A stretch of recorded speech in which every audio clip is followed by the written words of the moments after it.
Magandang gabi po Luzon, Visayas, and Mindanao worldwide. Kasama niyo na po para sa DZRH. Una sa Pilipinas, una sa Pilipino. Ako po si Attorney Cam. Ito na po ang ating usapang legal. Kayo po ba ay may nakakaaway sa inyong barangay? Alam niyo po, napaka-normal po, no? Napaka-normal na minsan hindi po talaga natin makasundo ang ating kapitbahay. Sabi nila, dalawa lang daw ang hindi mo mapipili. Ang iyong pamilya at ang iyong kapitbahay. Tama ba yun? Unless otherwise, meron kang ibang properties na pwede mong tirhan.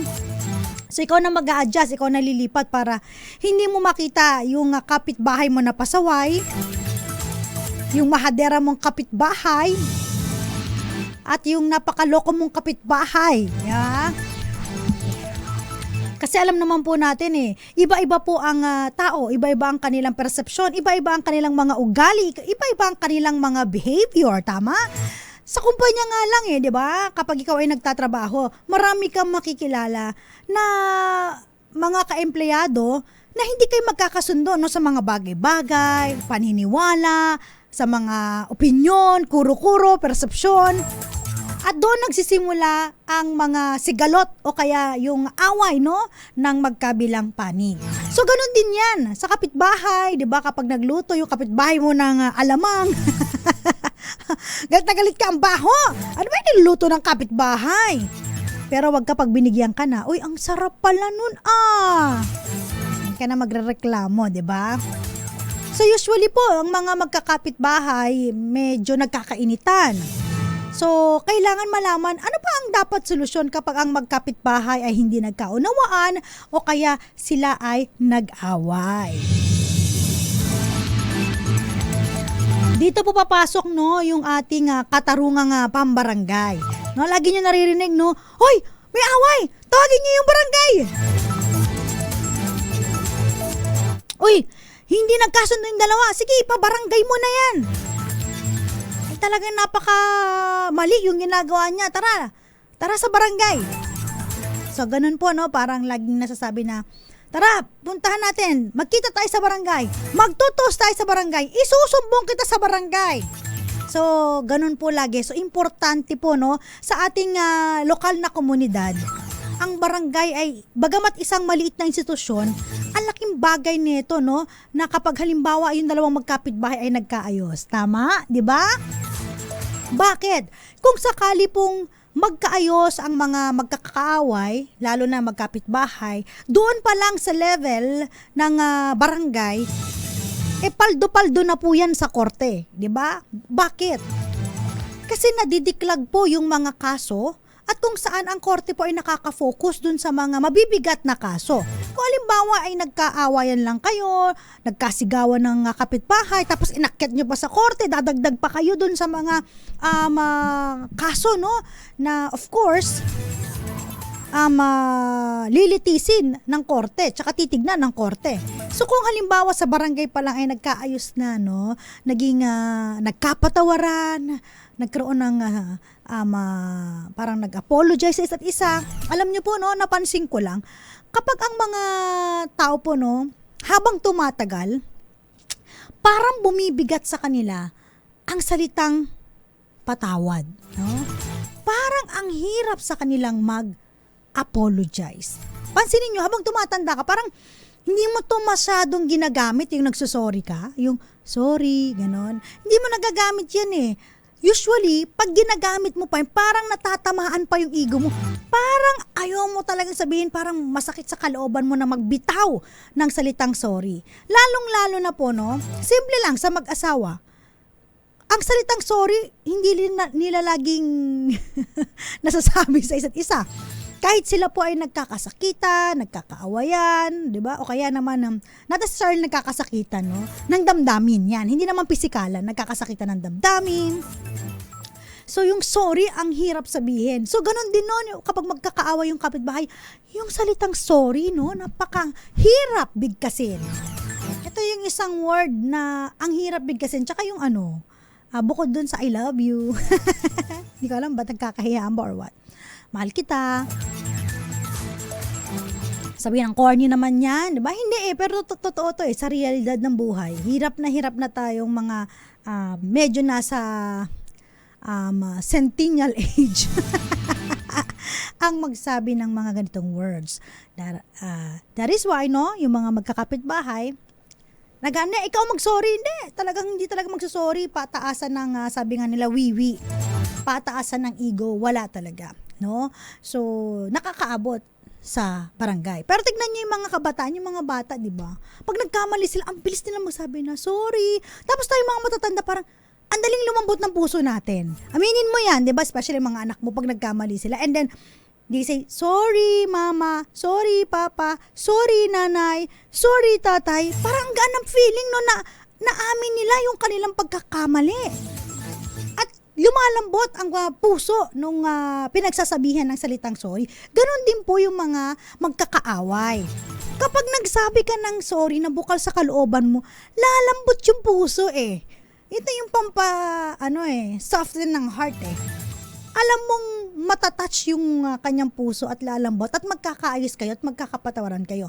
Usually po magkakapitbahay laging nagtataasan ng boses, no? At kapag tumaas na nagkakaroon na ng provocation.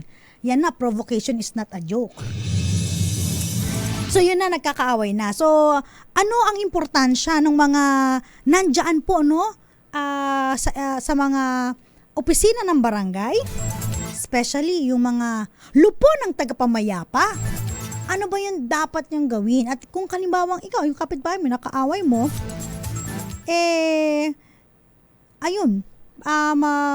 doon kayo papasok sa barangay. Tandaan po ninyo na hindi lahat po ng away nasa jurisdiction ng barangay.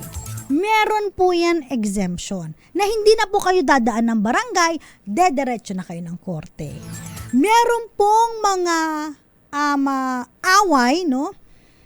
May mga insidente na bago po kayo umakyat sa korte, dumaan muna kayo sa barangay. So, importanteng malaman nyo, ano ba yung mga exemption? Ano yung mga insidente na kung saan hindi ka nadediretso ng barangay o kaya naman hindi ka agad dediretso ng korte, kailangan mo dun ka muna sa level ng barangay. So ano-ano ba yung mga dispute, no? Yung mga away, alitan, nasakop ng otoridad ng barangay. So unang-una, yung sinabi ko, no, na ang magkaalitan po ay magkapitbahay. Okay. Pangalawa, sila po ay residente ng syudad, ng parehong barangay, of course, o kaya ng munisipyo. At pumayag po, no, na sila ay magsettle sa barangay. At syempre, yung paksa o yung away, punot dulo ng kanilang pag-aawayan or ng alitan ay pasok po sa tinatawag natin na jurisdiction or jurisdiction ng barangay. Actually, in general, pasok po talaga ang lahat ng dispute sa jurisdiction ng barangay. Meron lang pong mga exceptions, no? Kung halimbawa sa mga exception ang nakaaway mo ay mismong barangay. Mismong no? Yung ahensya ng gobyerno. O kaya yung mga yung si kapitan talaga, no? Maaaring hindi na, no? O kaya yung halimbawa, lalo-lalo na kung halimbawa criminal offense na ginawa si captain sa'yo, di ba? So, kung ang krimen ay ang parusa po ay nagre-range, no, ng pagkakakulong na lagpas 1 year, yan, dapat po hindi na sa barangay yan. Yung ating sama ko na yung domestic violence law natin, di ba? Yung RA 9262, violations against women and their children. Kapag halimbawa nagkapisikalan po, no, hindi po yan minimijate, no? Hindi po yan dapat tulungan ng mga barangay na magkaayos, no? Dapat magkaroon nga ng temporary barangay protection order, di ba? Okay. At kung halimbawa ang kaalitan mo naman po ay korporasyon. Meron sa lugar ninyo may korporasyon na kaalitan mo, no? So, yun. At ganun din po yung labor dispute, no? So, hindi rin po yan sakop ng barangay. Hindi kasi nahuran, no? So, hindi po sakop ng barangay yan. Pero kung halimbawa ako kung maayos naman sa level ng barangay, why not? Diba? Sabi ko nga sa inyo, kung ang dalawang parties ay nagkakasundo, no? At bukal sa kanilang kalooban, ang kanilang mga inilahad doon sa kanilang mga salaysay sa barangay at sila nagkakasundo na ganito na lamang at hindi na pupunta sa korte, wala namang problema doon. Basta hindi po ito nagva-violate, no? Sa ating batas, sa ating public morals. At gusto ko lagi in good faith no, yung mga magkakaaway tsaka nag-execute ng kanilang mga salaysay. So hangga't maaari kung maaayos sa barangay, mas better. At alam niyo po ba na ang mga abogado ay hindi po dapat pumupunta, no? O kaya dumadalo kapag may mga patawag sa barangay. Except kung sila yung mismong akusado, kaya naman yung talagang party, hindi akusado pero party doon sa alitan. Kunyari, kapitbahay mo, lawyer, nakaalitan mo. Kailangan hindi siya pumunta, siya nga nakaalitan mo. Siya ay a-attend doon bilang iyong kapitbahay pero not because siya ay nagre-represent ng isang kliyente at ang function na doon ay isang abogado nung or representative nung kanya kliyente. Usually po kasi kaya hindi umattend doon yung mga abogado pampagulo. Nakakagulo. Nakakagulo yung mga abogado. Aminado naman tayo diyan. Imbis na magkasundo yung mga panggulo pa yung mga abogado, syempre. So mas maganda nagbi-mediate kasi syempre pag may nakita kang lawyer, merong iba-iba yung parang presence, iba yung influence, iba yung ambience, 'di ba? Lahat parang merong wall sa isa't isa. Pero kung sila lamang at sila malalo kung magaling mga lupon ng tagapamayapa. Napakaganda ng kanilang titulo, lupon ng mga tagapamayapa, 'di ba? So kung sila ay magaling makipag-usap, magaling sila mag-mediate at conciliate, no? At napagbati nila ang parties, ay napakagaling talaga, very good talaga sila. Kaya dapat yung nilalagay nyo dyan, yung medyo magaling makipag-usap, makipagtalastasan, at merong empathy, no? Yung parang nararamdaman niya kung ano yung hinanakit ng bawat isa at malalaman niya, pwede siyang magsolusyon. Ano kaya yung pinaka-best solusyon? At ganun man, kasi kung halimbawa, tandaan nyo kapag kayong parties doon ay nagkasundo, hindi naman yung mediator or conciliator ang talagang parang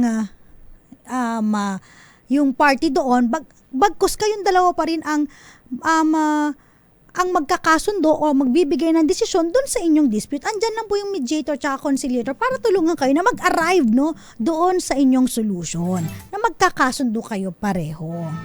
Okay, no? Sadyang malawak po talaga yung authority ng barangay.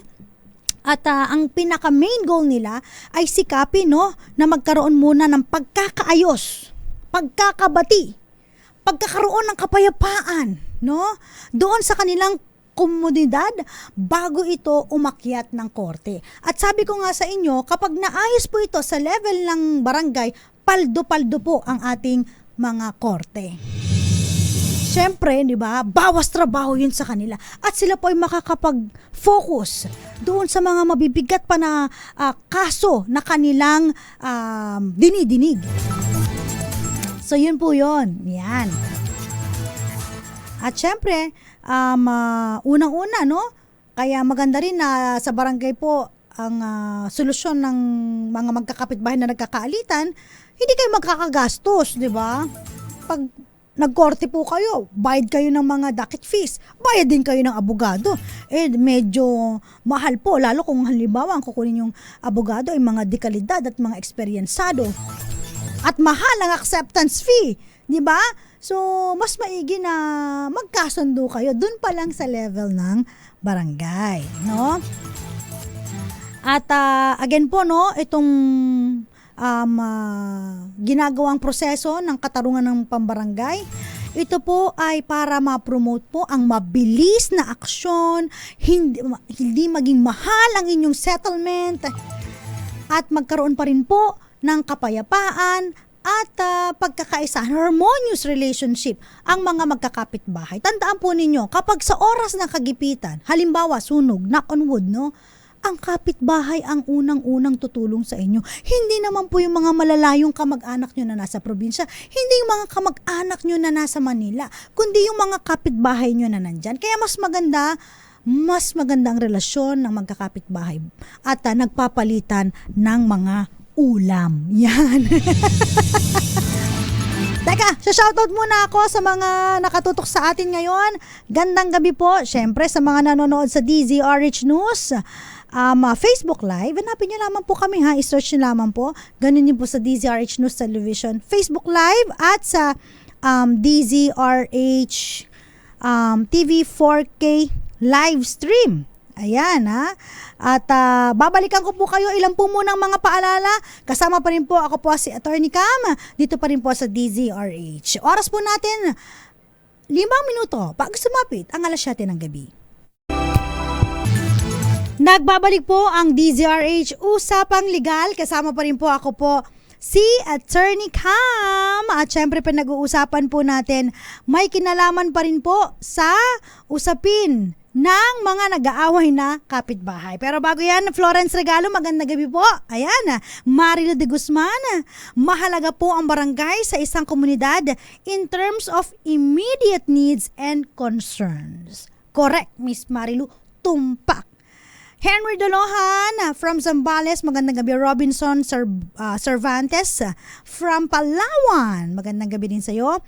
Raul Leido, ayan, sabi niya, ganun po ha, ayaw magkasundo. Sige, away-away na lang tayo. Hindi po, joke lang po. Hanggat maaari, kailangan ng pangunawa, mapagkumbaba, peace and love sa ating barangay. Very good. Nelly Sally, magandang gabi, nanonood sa KSA Damam. KSA Damam, ayan. Tama, no? Zoraida Faliorina, Roxanne Costo, Rexon Fernandez ng Nueva Ecija, Cora Caburaw, magandang gabi rin po. At syempre sa mga nanonood sa atin sa DZRH News Television, pasensya na kapag hindi nababati, bigla pong ang bilis na Facebook nawawala agad yung mga binabati natin. Sina Ninang Jovelyn Aquino Salvador Pascua, magandang gabi po. Violeta Sembrano, Moon Beach, Jerry Garcias, tama po ba ito?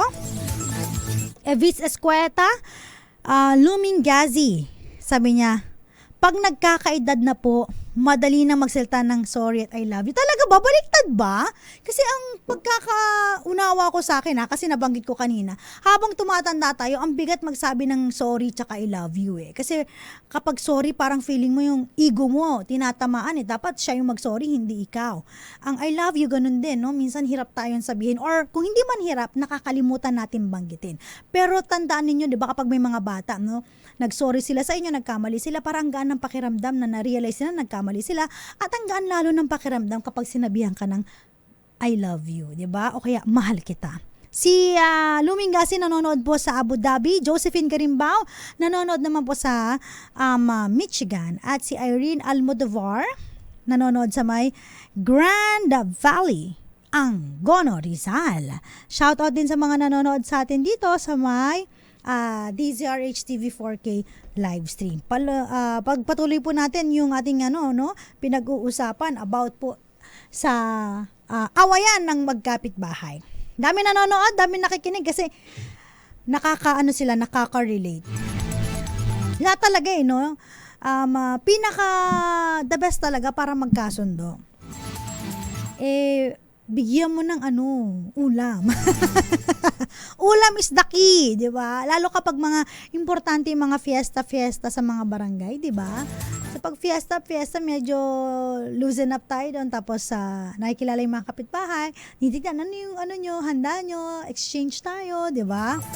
So kapag halimbawa ito hindi na nagkasundo, nagkaaway na, so punta na ng barangay, okay? Unless yung mga nabanggit natin ng mga exception, hindi nyo na kailangan dumaan sa barangay, dediretso kayo ng korte. So, anong gagawin po ninyo, no? Sinong kakausapin nyo doon, no? Syempre, ang role ng ating mga barangay officials ay napaka-importante. Especially si Kap. Kap! Yan, punong barangay, no? Kasi, siya yung nag-oversee ng mga nag-a-act as mediator tsaka conciliator. Ito yung tinatawag natin na lupon ng tagapamayapa. Sila po yung committee o kaya naman ay barangay members na pinili po ni punong barangay, ni barangay captain, no, na mag-facilitate, mag-mediate at settle ng dispute ng magkapitbahay. So again, kung halimbawa napaka-effective ng ating mga tagalupon ng tagapamayapa at napag-ayos ang ating magkapitbahay, very, very, very good ang napili ni barangay captain. Sabi ko nga sa inyo, again pag nagkaayos sa barangay level pa lang, paldo-paldo ang korte, no? At syempre si barangay secretary, meron din po siyang ganap, no? May responsibilidad din siya kasi siya po yung mga nagme-maintain ng mga records tsaka complaints. Siya rin yung nag-i-issue ng yung mga pagpapatawag, pero si kapitan ang pumipirma, no? At syempre kung hindi talagang uma-attend, kasi karamihan po, hindi mo naman mapipilit, no, yung isang tao na pag pinatawag mo, hihilahin mo siya, bubuhatin mo siya, dalhin mo sa barangay kasi meron patawag si barangay chairman, no? Hindi po ganun yun. Hindi natin sila mapipilit. Diba? So kung hindi natin sila mapipilit at hindi sila umattend ng ilang beses, yung aggrieved party na laging umattend, pwede siyang humingi ng certificate to file action. Ano itong certificate to file action? Sinasabi rito na dumaan sila sa barangay conciliation or mediation process, ngunit subalit tatapwat, hindi nagkaroon ng settlement o pagkakasundo ang dalawang panig. Kung kaya't, dahil hindi na ito masolusyonan doon sa level ng barangay, ito po ay pwede nang iakyat sa korte. At ang court ang magde-decide. Diba? Kaya po mas maganda na nasisettle po ang inyong mga dispute doon po sa level ng barangay. Kasi doon po, kung ano yung mapag-usapan ninyo, tapos igalang ninyo, magiging valid po iyon. Ibig sabihin ko, pag kayo po ay nagkasundo at halimbawa utang, no? Kayo ay nagkasundo na pumayag na, no? Si nagpautang na sige, wag mo nang bayaran yung interest. Bayaran mo na lang yung aking yung inutang mo. Okay na tayo. Tapos na tayo para matapos lang ito. Ang problema, hindi ka or bagamat pumayag ka, hindi ka pa rin sumunod. Kung inakyat sa korte doon, hiningi doon yung interest dahil nakalagay ito in writing, no? Nakalagay yung interest. Tapos, hindi lang yun. Sisingilin ka pa doon sa mga legal fees na nagastos niya, bayad sa attorney, bayad sa mga docket fees, mas malaki pa yung babayaran mo, imbis na yung pumayag na nga siya na mag-usap kayo at ang bayaran mo na lang ay yung pagkakautang mo na kapital, wala nang interest, para maayos lang, doon pa lang sa level ng barangay, pwede na kayong magkasundo. In fact, pwede mong sabihin, sige, bayaran ko na lang yung pagkakautang ko, pero pwede bang installment? O, diba? So, doon pa lang pag nakikita naman na nagpautang na, nagbabayad naman pala ito at maayos ka usap. Yung inyong napag-usapan doon sa level ng barangay, yun na yung susundin. 'Di ba, no? Huwag ka na lang doon, papalya, no? Kasi kung halimbawang nagawa, no? Nabayaran mo lahat ng sinabi ninyo doon sa barangay. Tapos nireklamo ka pa, hiningaan ka ng interest. Judge, hindi po talaga nagbayad ng interest yan. Gusto ka pong makuha yung interest talaga dahil malaki-laki din yun. Oops, wait. Meron kayong usapan, nag-agree kayo sa barangay na hindi mo nahihingiin ng interest. No, syempre, kung anong pinag-agreehan nyo sa barangay, valid yon. May force and effect. May puwersa at merong epekto. Ang ganda, no? Force and effect. May puwersa at merong epekto.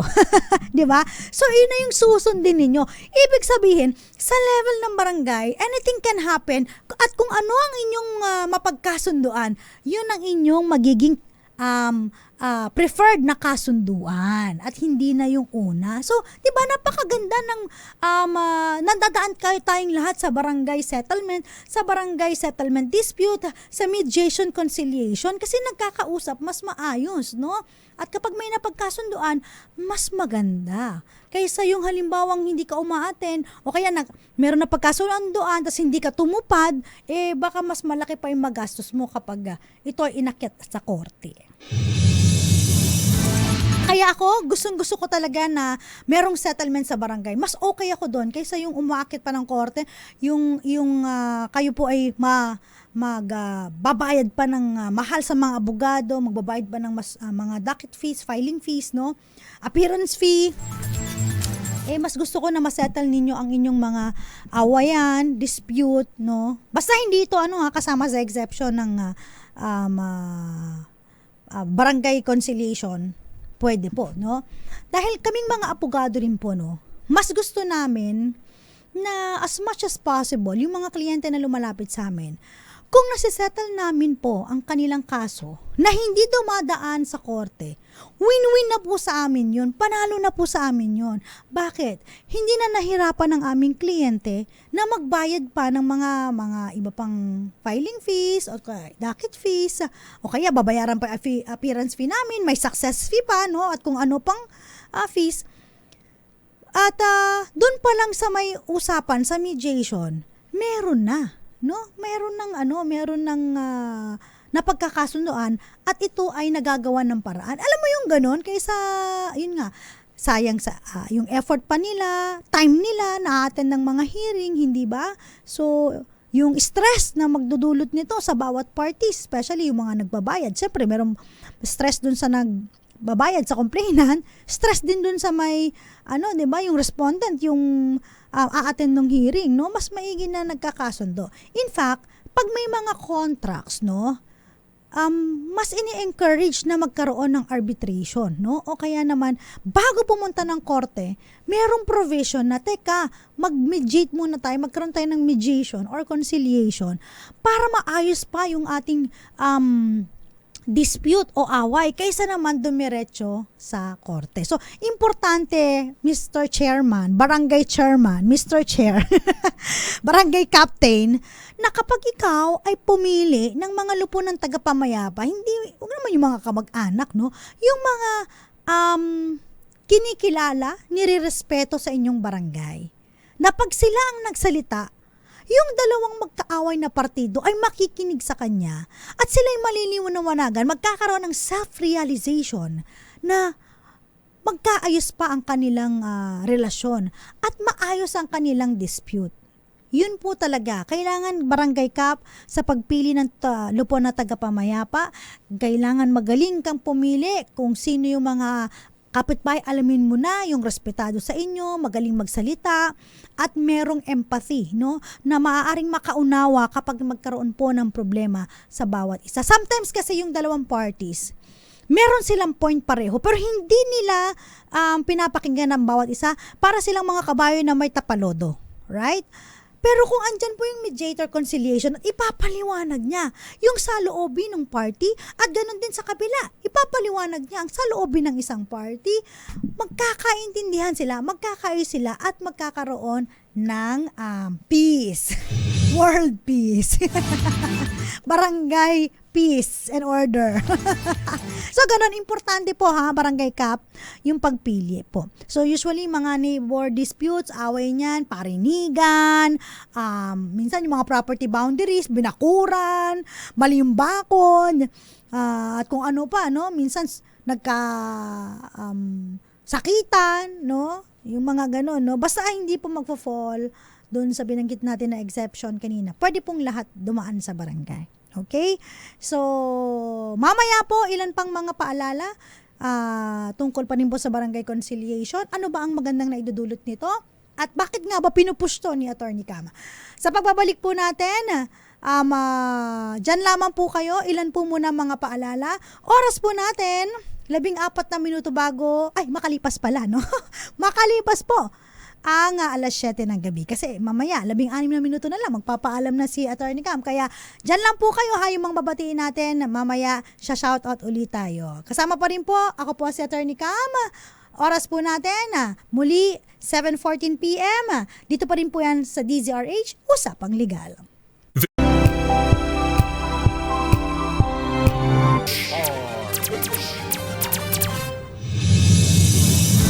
Isang malaking shout out muna sa mga nakikinig sa atin at nanonood via social media platforms. Ayan, si Ricky Soriano. Ayan, Arnolfo Onofre, si Gael Enriquez. Magandang gabi po. Joy Garimbao. Ayan, at marami pang iba, syempre. Batiin ko rin po sila Papa Will, si Mama Jovita, si Nanay Connie, and of course si Tita Erlinda Agloco. Congratulations sa aking pinsan pala, no? Si Elmer Agloco. Ayan, ito po ay gagraduate na dyan sa may Philippine Merchant Marine Academy. Ayan.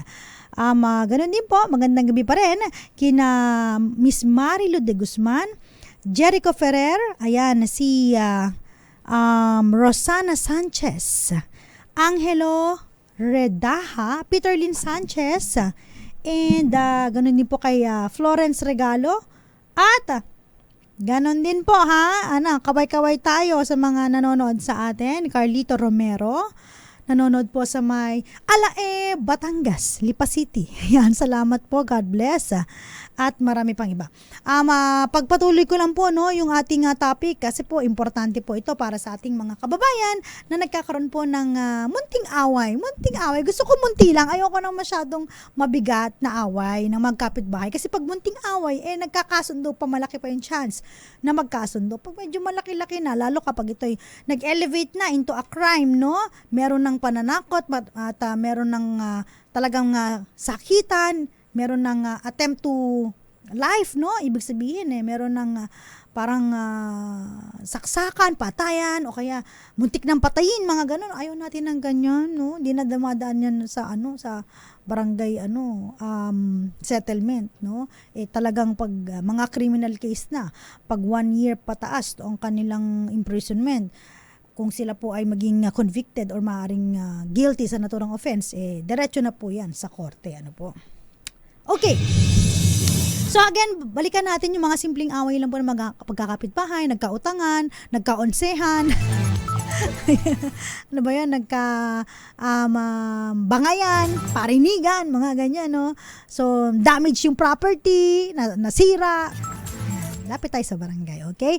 So, halimbawa po, nagkaroon po ng settlement, nagkaayos po, at magaling ang lupo ng tagapamayapa at magaling ang itinalagang pangkat ng tagapagkasundo. Tama ba yon?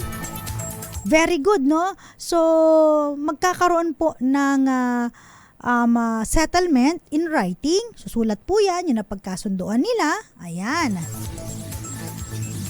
At ito pong sinasabi ko kanina, kapag nagkaroon po ng in writing, nagkasundo sila, yun na po ay magiging legal and binding. Ibig sabihin, ito po ay dapat igalang at ang bawat parties po ay dapat sumunod in good faith. No? In good faith. At kapag halimbawa, ang isang party po ay yun nga, hindi sumunod sa kanilang napag-usapan sa barangay, pwede pong i-enforce sa korte yung kanilang usapan. Yung sinasabi ko sa inyo, di ba? Sabihin ng korte yung sample natin kanina ng utang, tapos may interest yun, tapos dun sa barangay, nagkasundo na sila, wala nang interest, tapos bigla ka pa rin sinisingil, ayaw sumunod dun sa napag-usapan ninyo, dapat galangin po yan. Sasabihin ng korte, teka, mayroon niyang force and effect, may puwersa at may epekto, yan ay legal and binding, ito ay legal at kayong parties ay dapat sumunod in good faith. No? At i-enforce ng korte kung ano ang inyong napagkasundoan. Now, kung walang napagkasundoan, ito na yung sinasabi natin na i-issuehan kayo ni Barangay Secretary, pirmado ni Barangay Kap na wala pong nasettle dun sa inyong dispute. At ilang beses na kayong naipatawag. Gaano ba katagal yan, attorney? Ulit-ulit kami tinatawag. Usually mga depende mga 3 to 4 times yung patawag, no? Tapos di pa rin umattend, yun na, magpa-file na, no? Certificate to file action. Pwede na mag-file ng ganon at ma-issuehan ng barangay ng naturang certificate. Ayun nga ayaw natin na hindi kayo magkasundo kasi as much as possible, mas maigi na nagkakasundo po kayo. Lalo kung hindi naman po ito masyadong mabigat at ito naman po ay mariresolba.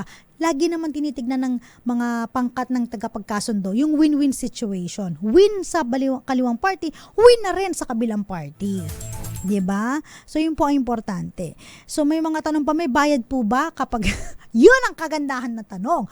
May bayad ba kapag nagpabarangay? Of course, walang bayad po ito. Ang gusto lamang nila ay mapagkasundo kayo. Pero pag pumunta kayo ng korte, asahan po ninyo, may bayad ang lahat ng kilos nyo. Gusto nyo ba yun? 'Di ba? Syempre ayaw natin yun. Okay? So as much as possible, simpleng away, mag-ayos sa barangay. Okay? At hindi kailangan nga ng abogado doon, yung presensya ng abogado. Okay? Pero sa court, no, kailangan, lalo kapag mga civil cases, kuha ka ng abogado. Bayad ka. Gusto mo ba yon?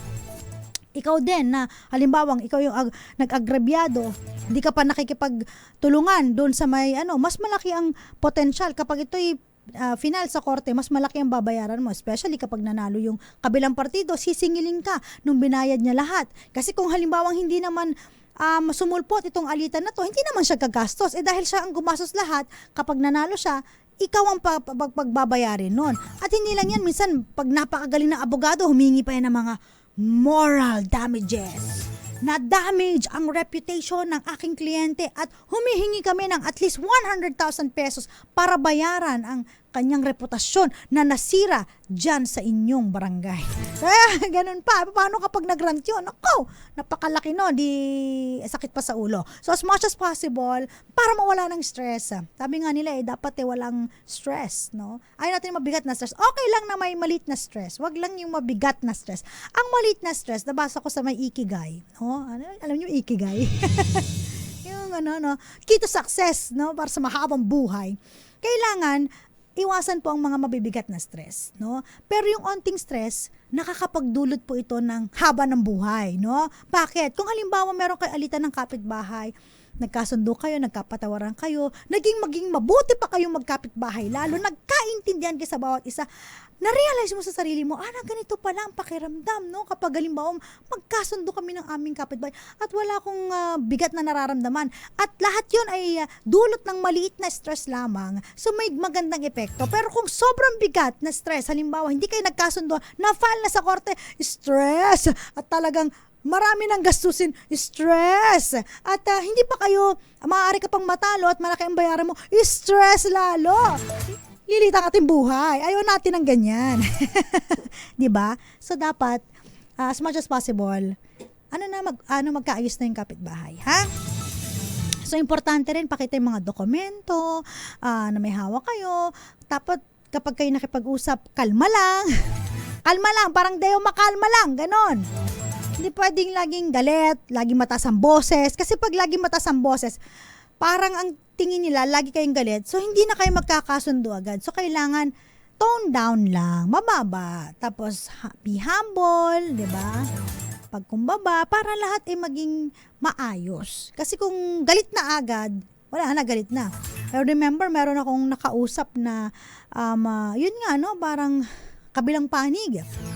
Pag upo pa lang namin, talagang ang taas na ng boses, talagang ang sinabi ko, kami po ay naririto para maresolba ang inyong issue, no? At ayaw natin na ito'y humantong pa sa korte. Kung meron pong makakausap sa inyong side na hindi po itong taong ito at merong mas kalmado at mas professional na makipag-usap, yun po ay dapat magsilbing spokesperson ng inyong partido. Hindi po itong taong ito dahil hindi na maganda yung tono ng pananalita, the way na magsalita, parang unprofessional. So pag ganun, hindi na magkakasundo. Might as well look for another na makakapag-sabi ng kanilang mga saloobin para magkasundo ang dalawang partido.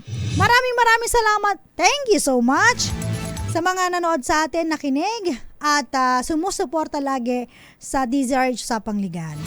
Kasama pa rin po, ako po si Attorney Cam. Every Mondays, Wednesdays, and Fridays nyo pong nakakasama. Tuesday and Thursday naman po, si Attorney Rina Seco. Susunod na po ang usaping pangkalusugan. Ito po yung mga serbisyo publiko na ibinibigay po ng DZRH para sa mga kababayan natin na laging nakatutok at laging nakaantabay at mga loyal listeners po ng DZRH, ang kauna-unahang radyo sa Pilipinas. Kaya ang tagline namin, di ba? DZRH, una sa Pilipinas, una sa Pilipino. Galing, no? At syempre, ako'y magpapaalam na. Muli po, meron akong TikTok account. Search nyo lang po, Attorney Cam, ATTYCAM. Maraming salamat. Oras po natin, 1 minuto bago sumapit, ang 7:30 ng gabi.